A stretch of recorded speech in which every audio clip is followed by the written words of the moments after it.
hari ini saya ceramah. Di gaspol atau rem-rem? Hah? Gaspol Bu Ning ya? Oke, satu. Ini yang Ibu catat. Catat Bu. Harus selalu bersyukur. Itu dulu. Tidak mungkin Ibu bisa bahagia kalau tidak punya syukur. Ibu punya mobil, punya rumah, jabatan tinggi. Tidak bersyukur, tidak akan kau nikmati ini hidup. Makanya setiap orang pidato, mau pidato kenegaraan, mau pidato agama apapun, pertama bersyukur kepada Tuhan yang Maha Kuasa. Kenapa sih bersyukur Ustaz? Suami saya dimutasi. Alhamdulillah masih dimutasi. Gimana kalau dia dipecat? Iya. Ibu-ibu bersyukur kenapa? Ibu bisa pakai warna begini. Tidak semua perempuan Indonesia bisa pakai begini. Kalau istri saya pakai baju begini, pasti dibilang orang gila. Iya toh Bu? Kenapa ibu pakai begini? Kenapa? Karena ibu istri jaksa. Maka bersyukur suamimu jaksa. Ada orang suaminya kasihan tidak jelas kerjanya. Ibu alhamdulillah diangkat jadi kajari. Oh, satu kabupaten ibu bisa perintah. Istri jaksa. Ibu jadi istri jaksa agung. Masya Allah, semua jaksa takut sama ibu. Iya toh? Sisi raja goyang. Oh bahaya ini, ada masuknya ini luar biasa. Iya kan? Maka bersyukur kepada Allah karena ibu punya suami jaksa. Tapi suamiku cuma jaksa biasa. Iya sekarang. Ibu jaksa agung dulu juga biasa. Tapi Allah takdirkan hari ini menjadi nomor 1 di Indonesia. Alhamdulillah. Maka bersyukur. Ustaz, tapi saya kan masih ngontrak-ngontrak. Alhamdulillah masih ngontrak. Tapi saya tidak punya mobil. Ibu, mau saya kasih mobil? Ibu Ning kasih mobil ibu gratis. Mau? Mau ibu? Mau toh? Tapi begitu Ibu Ning kasih kok kuncinya langsung lumpuh. Mau? Mau? Mau diapa mobil kalau sudah lumpuh? Ayo. Ibu Ning kasih ibu iPhone 13. 3 kameranya. Ibu mau? Pulsanya 5 juta. 1 tera giganya. Mau ibu? Mau ibu? Pasti mau. Tapi begitu kau dikasih langsung tuli. Mau kau apa handphone kalau kau sudah tuli? Halo. Hai ibu jaga. Ibu Ning kasih saya HP palsu. Halo halo. Bukan HP palsu. Telingamu yang rusak. Maka yang mahal bukan handphone. Yang mahal bukan seluler. Yang mahal apa? Telinga. Alhamdulillah gratis dan tempatnya bagus. Ibu-ibu pernah tidak bayangkan bagaimana seandainya telinga satu dibawa ketek? Ale Bu Ning, ya di mana? Kan repot. Alhamdulillah. Maka jangan pernah mengeluh. Alhamdulillah, alhamdulillah, alhamdulillah. Minyak goreng susah Ustaz. Saya bilang sama istri saya, alhamdulillah, kau masih bisa makan. Malah lebih gampang dapat minyak goreng sekarang. Gimana caranya? Pergi beli mie goreng. Di dalamnya itu kan ada minyaknya itu kecil-kecil. Sudah kau belilah 10 bungkus. Jadi itu satu. Selalu bersyukur. Orang yang selalu bersyukur, insya Allah hidupnya bahagia. Percaya itu. Biar ibu punya rumah gedung, mewah, mobil banyak, ibu tidak pernah bersyukur, maka tidak mungkin ibu bisa bahagia. Suamiku tadi, Ustaz, kajari, tiba-tiba kasihan jadi staf ahli yang tidak ada stafnya. Sudahlah, memang namanya jabatan milikmu. Kalau kamu tidak mau tinggalkan jabatan itu, kau bikin perusahaan, kau jadi presiden direktur di situ, tidak ada yang pecat. Namanya pegawai negeri, bukan kamu yang punya itu jabatan. Siapa yang punya? Negara. Ya namanya negara, publik yang punya. Saatnya mutasi supaya ada apa-apa. Supaya temanmu yang lain menikmati juga kajari. Kalau kau kajari terus, temanmu bagaimana? Itu gunanya. Bu, bersyukur. Bersyukur. Itu paling enak itu bersyukur. Mau lagi saya kasih contoh. Bu. Ada juga ibu-ibu jaksa saya lihat pernah pasang behel. Umurnya sudah hampir 50 tahun. Pakai juga kawat-kawat gigi. Terlambang ibu. Ada juga saya lihat begitu. Dan ternyata Ibu Ning mahal katanya yang begitu. Bisa sampai 30-40 juta. Wih, satu kali umroh Bu Ning. Dia cuma simpan di giginya. La haula wala quwwata illa billah. Saya bilang sama Ibu, Bu, Bu, kau kira itu behelmu yang mahal? Bukan, gigimu. Ibu mau pasang behel, harga 100 juta tapi tidak ada gigi. Apa kau mau kawat?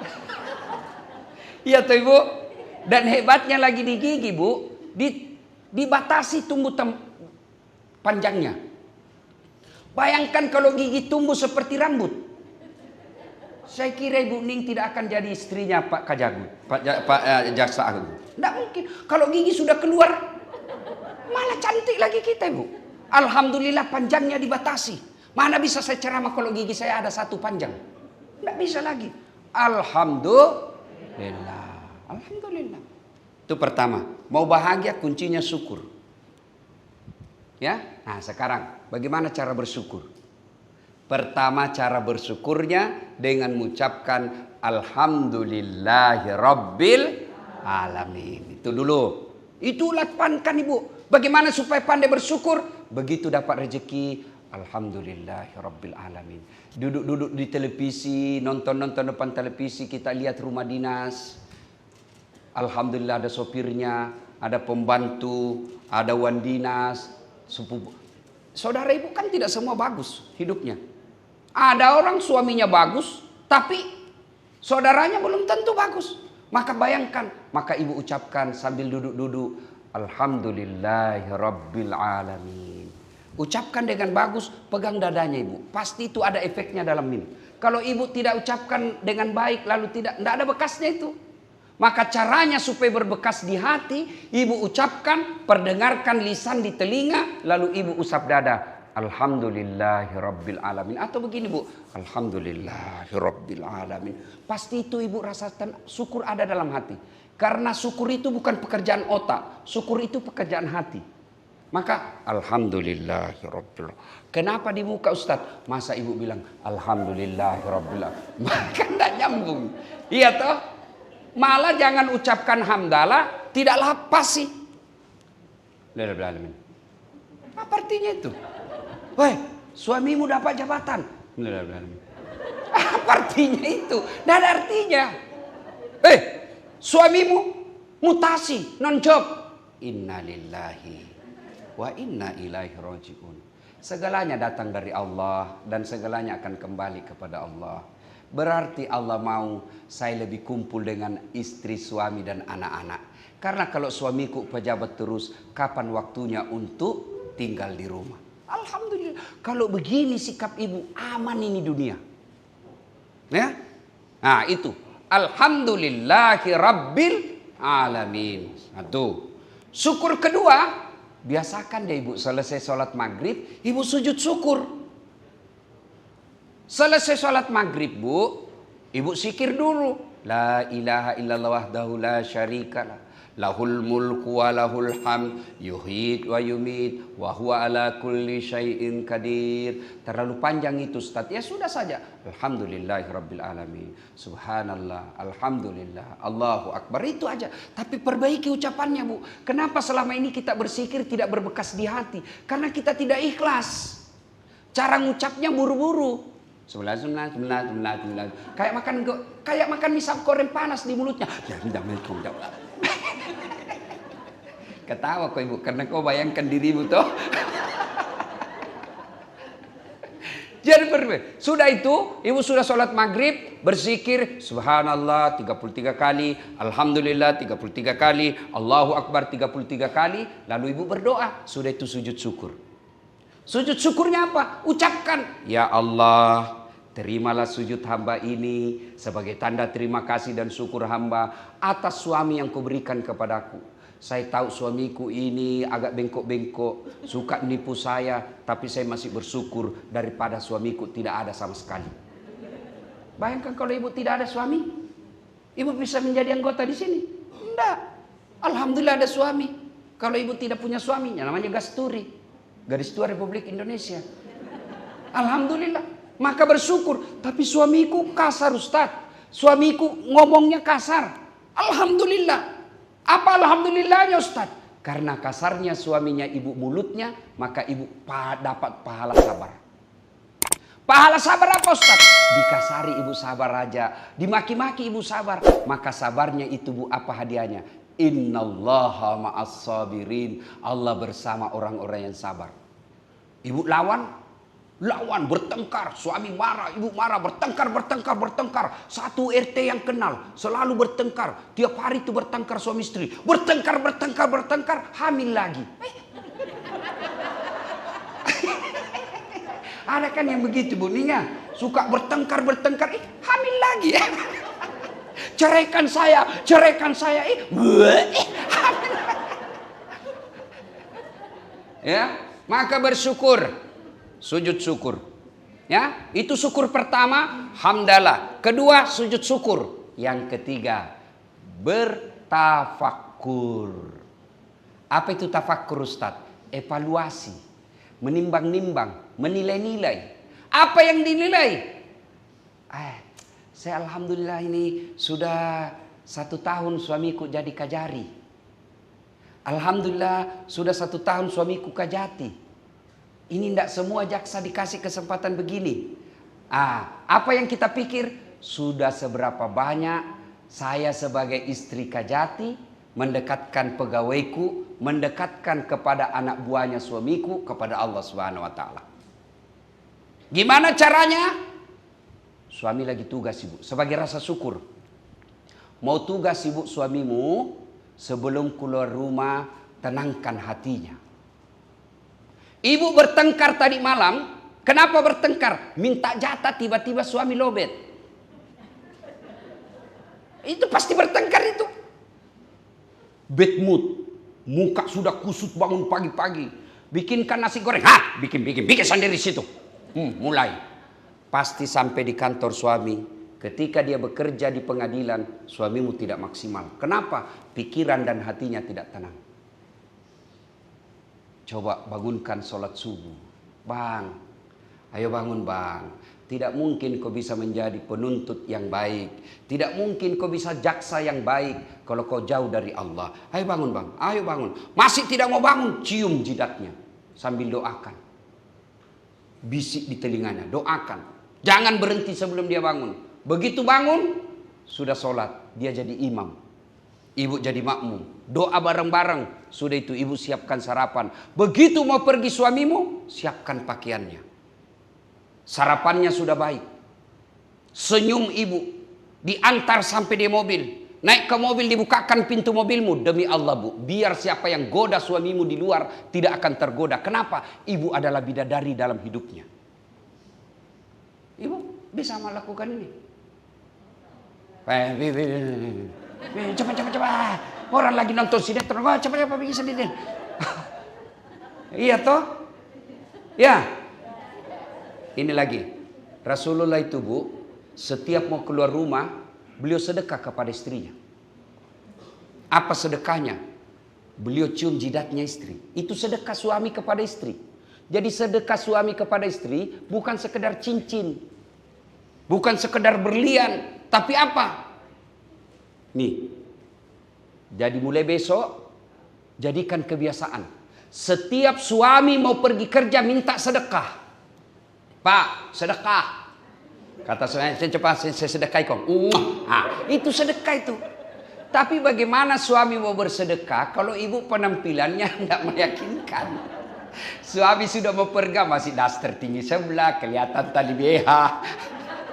Dia bilang suaminya, kok keluar beli sayur kelihatan semua tali BH-mu di tetangga. Apa dia bilang istrinya, jangan lihat BH-nya, yang penting rasanya bung. Ya, bu, bunda sekalian yang saya cintai karena Allah. Ayo, cara bersyukurnya, ajak suami kepada kebaikan. Suami sudah pergi nih, telepon. Ibu jam 8, suami sebelum masuk ruang sidang, ibu telepon.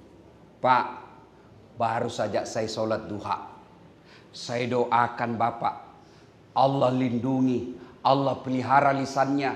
Allah pelihara kelakuannya. Allah muliakan di ruang sidang. Saya doakan Pak. Jangan ragu Pak. Kerjakan dengan baik. Gunakan segala ilmu yang Bapak tahu dulu di kampus.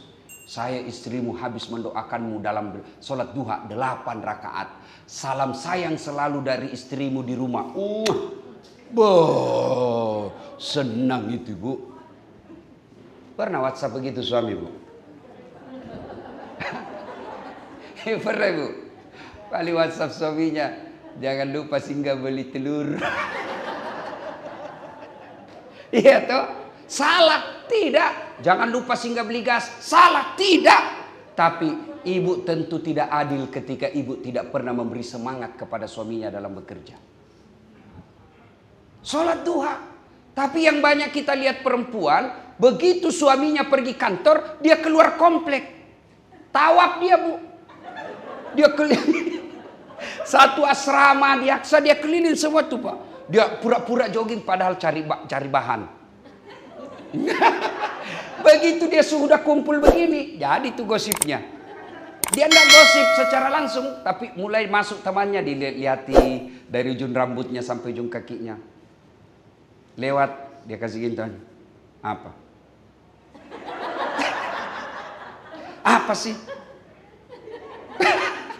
Kenapa? Palsu gelangnya. Kenapa kau tahu? Tanah Abang. Palsu lipstiknya. Kenapa kau tahu? Melengket di giginya. Ibu daripada gosip begitu, mending ibu dukung suami cari nafkah, mending ibu dukung suami bekerja dengan cara apa? Ibu bantu sholat duha. Sholat duha. Tapi saya tidak tahu sholat duha Ustaz. Kalau ibu sudah tahu sholat 5 waktu, pasti ibu tahu sholat duha. Kenapa Ustaz? Sama bacaannya, sama gerakannya. Niatnya yang beda. Saya tidak tahu niatnya Ustaz. Dengar baik-baik. Sholli sunnatal duha raka'ataini lillahi ta'ala. Saya niat sholat sunnah duha 2 rakaat lillahi ta'ala. Saya tidak tahu juga itu Ustaz. Sudah ambil cara praktis. Berdiri tegak menghadap kiblat baru bilang saja ibu. Sholat duha. Ya Allah sholat duha nah. Allahu Akbar. Boleh. 2 rakaat berikutnya ulang lagi. Tuhan masih seperti yang tadi. Allahu Akbar. Jangan ketawa, saya serius ini Bu. Cuma yang banyak suaminya pergi, sibuk dia di grup WhatsApp. Satu di Kejari, Sulsel. Satu di Jawa Barat. Satu di Sumatera. Yang digosip yang ada di Kejaksaan Agung. Iya toh? Ibu ketawa karena ibu pernah lakukan itu. Iya toh? Ya. Dulu orang gosip, Bu Ning, kan harus ketemu. Kalau orang gosip dulu harus ketemu, tidak jadi kalau kita sendiri. Sekarang orang gosip lebih canggih. Tidak ketemu, ada di Sumatera, ada di Kalimantan, ada di Jawa. Pusat gosip, Jaksa Agung. Di Kejaksaan Agung. Itu apa? Daripada kalian gosip begitu, mending ibu sholat duha. Mending ibu belajar masak-memasak. Tutorial. Ngapain ikut akun selebriti yang membuat ibu galau? Mau juga punya gelang seperti galangnya selebriti. Suamimu terbatas gajinya. Apa yang diikuti? Akun-akun begitu. Hai guys, kita lagi di Plaza Indonesia guys. Ini tas Gucci guys. Kau mau juga Gucci ya? Jangan ketawa, saya serius ini. Maka sebaiknya ibu bantu suami cara apa? Kasih tenang hatinya, kasih semangat. Sore hari suamimu pulang, kamu dengar atau kamu lihat online, dibantai dia di gedung pengadilan, dipermalukan dia sama di pengadilan. Begitu kau pulang, pura-pura tidak tahu. Suamimu pulang, pura-pura tidak tahu masalah itu. Duduk, kasih semangat. Bang, hebat sekali. Saya bangga punya suami seperti abang. Peluk dia sambil ibu menyanyi. Bila kamu di sisiku, hati rasa syahdu. Tenang itu suami. Iya Bu. Masuk kamar berantakan lagi. Wih, kotornya ini istriku. Batai kamarnya begini. Apa kau kerja sesini kok? Sambut dia, peluk lagi sambil menyanyi ketika dia marah-marah. Insaflah wahai manusia, bila diriku bernoda. Tenang itu. Kalau dia masih marah-marah, ibu buka baju, joget di depannya, jago lagu, kucuk-kucuk teh, berhenti dia marah. Benar ibu, coba amalkan ini. Cuma yang jadi masalah, suami dibantai di pengadilan, di kantor dimarah-marahi sama kepala kantornya, di rumah dimarah-marahi juga sama istrinya. Memang kau goblok. Wih, S2 dibilangi goblok di depan istri. Memang kau ndak ada tahu. Wih, goblok, digoblok-goblok, hilang harga diri suami. Maka ibu yang baik tinggal di rumah, doakan suami, buat dia tenang. Ya, bisa ibu? Begitu suami sudah MPP, masa persiapan pensiun, ibu hadirlah selalu di sampingnya memberikan semangat. Karena kadangkala ketika dari pegawai naik karir pasti ada endingnya. Tidak mungkin dia tidak ada endingnya. Ibu hadir di situ selalu mendampingi, memberikan semangat bahwa memang namanya pekerjaan pasti ada akhirnya. Temani setiap saat supaya dia tidak depresi. Karena ada namanya penyakit jiwa seorang pejabat, post power syndrome. Ibu hadir di situ. Malah jangan menyanyi di sampingnya. Usap-usap rambutnya ibu menyanyi. Bila Israel datang menjemput. Kok kira saya mau mati? Ya, ibu. Ya, buat dia tenang. Secara bersyukur itu bantu suami. Tidak semua perempuan diberi rezeki oleh Allah dapat jodoh seorang jaksa.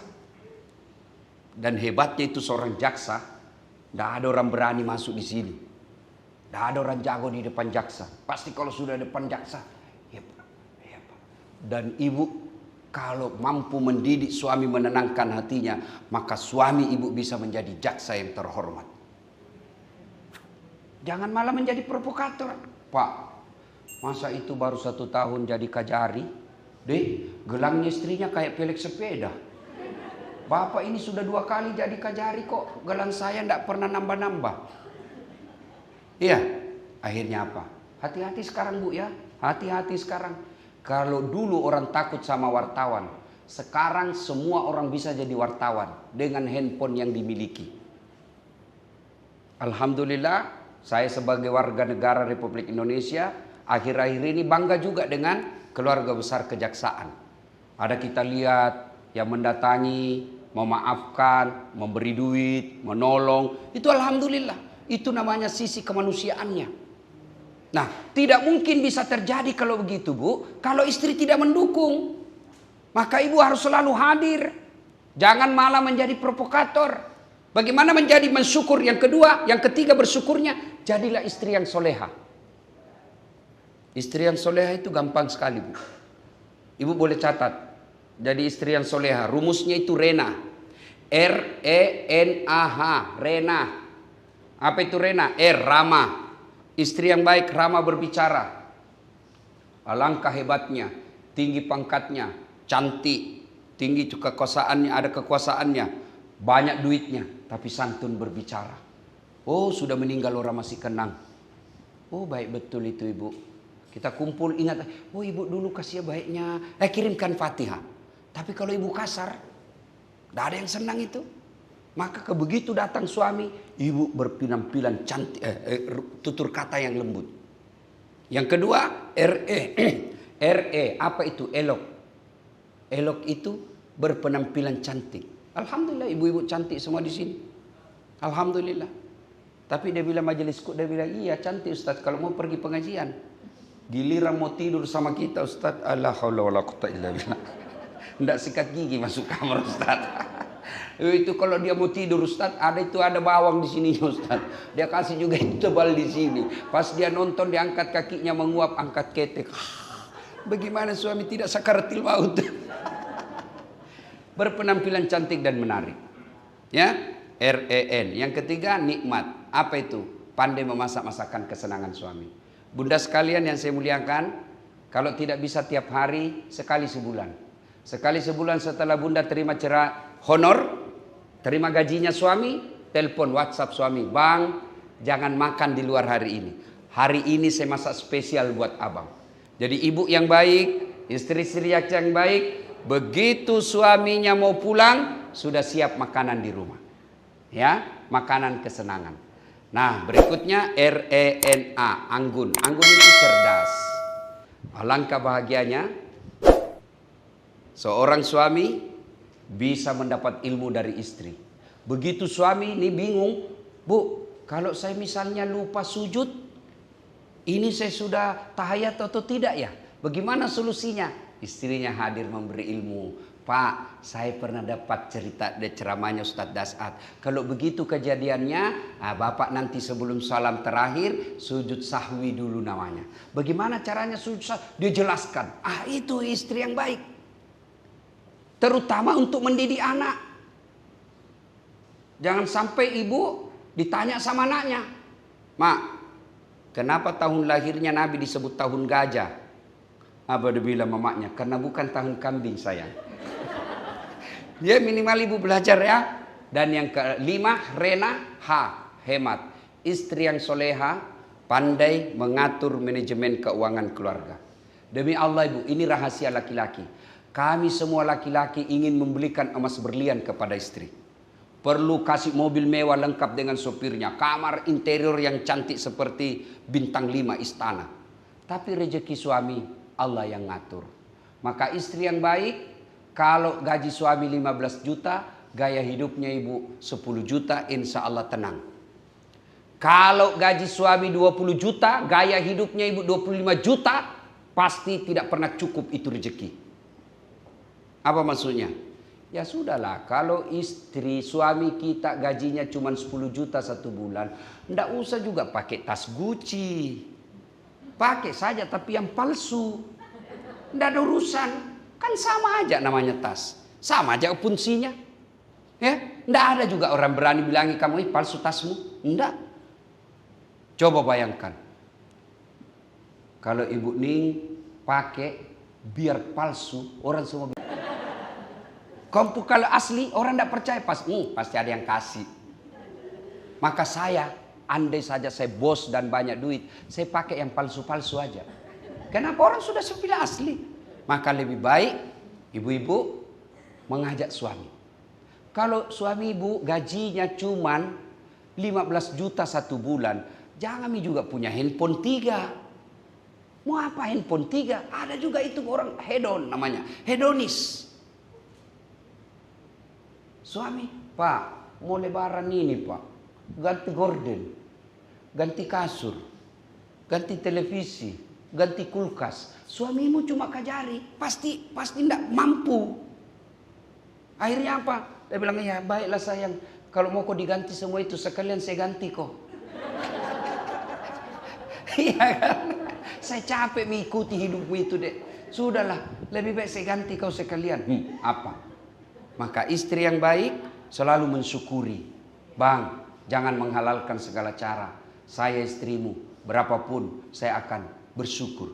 Maka istri yang baik, begitu datang suaminya, Pak, kenapa ini 15 juta? Biasanya cuma 14 juta 500. Dari mana ini 500 ribu? Halal tidak? Halal, alhamdulillah. Kalau tidak halal, saya tidak mau deh. Kalau kau mau makan, kau aja. Saya tidak mau kasih makan anakku barang haram. Bisa ibu? Bisa? 500 ribu bisa. Kalau 15 juta, bengkok muka. Sudah, saya belikan cincin dulu.